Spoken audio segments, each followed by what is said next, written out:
welcome Linnéa from MAGGOT HEART at our Rockart festival. You just came off stage now. How was the show for you today? Thank you for having us. It was good. Like early Sunday is always like a bit of a trick to get people going. But yeah, I mean, I always say that like metal people have such a bad rep for like, you know, like being close-minded or something. Yeah. And like we're not really a metal band, but I think that it's like the opposite. I feel like it's always like the most like die-hard like patch vest guys that are into it. So I really appreciate like a crowd that is maybe used to something different coming out and you know, it's the checking best it way out. to get new fans and stuff like that. Yeah, it was cool. And you played many live shows already, also with other bands like Beast, Milk, Grave Pleasures, Sonic Youth, and what's on. But what is different playing live with MAGGOT HEART? I mean, it's your baby, so it's a lot more challenging for several reasons. Like, I sing and play the guitar, so it's like the technical aspect of doing both things. Yeah. But I thought there was a car coming.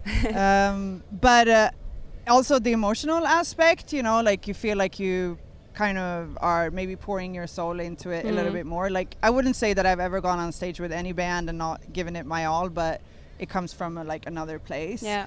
And then, you know, like all of these things that you don't really like kind of like learn, that you have to like command a stage all of a sudden and like lead a band, which is like another thing as well. I feel like playing in a trio is also very unique. Yeah.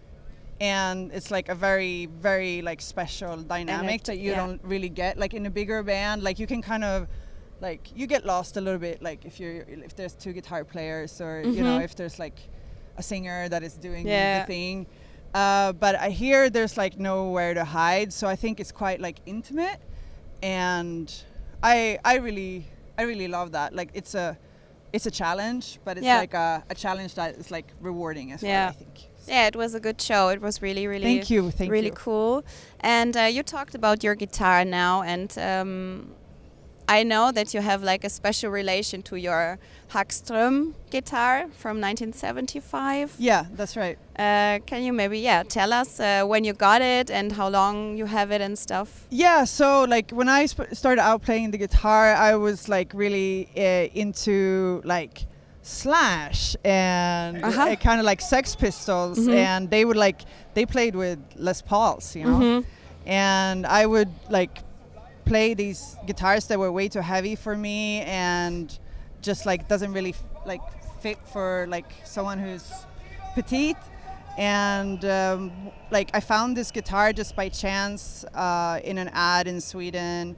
I had for some reason just like gotten a little bit of money at that time. I'm like always completely broke, but I had a little bit of money then, and I just bought it like because I felt like a spiritual connection with the guitar. And it has served me so well, you know, like I really think that, you know, I'm not a guitar player that is gonna be like the best shredder. I'm not gonna try to like aspire for that. Like what I want to aspire to is like having a unique tone and a unique voice, and I think that like having the right instrument is like really important. Yeah. You know, in that whole big scheme of things. Yeah. So yeah, I still never see anybody else who plays with it. So yeah, I think, that's true actually. Yeah. And maybe last but not least, I read a statement of yours. You shared it recently, just before you hit on the road now, about like playing live and bringing people together. Like you were saying, like rock and roll is like maybe just a mere plaster on the wound that is the word now, but bringing people together is like giving power. Yeah, absolutely. And I think, you know, there's like a lot of things to be said for like politics and metal, politics and music. And, you know, some people think that it doesn't belong together, and I completely disagree, because I think that politics is just life. And whether you want to take that into a bigger like discussion or not, like having people together in a room, you know, like where we are kind of like rejoicing in something, we are conjuring up a spirit that we maybe take for granted. Like this is freedom for us, you know. I think that that's something that is really important, and like you should always have like a dialogue open and an open door for people to get together and kind of like, learn from each other, basically. So would you say it's like more important than ever to have these live shows?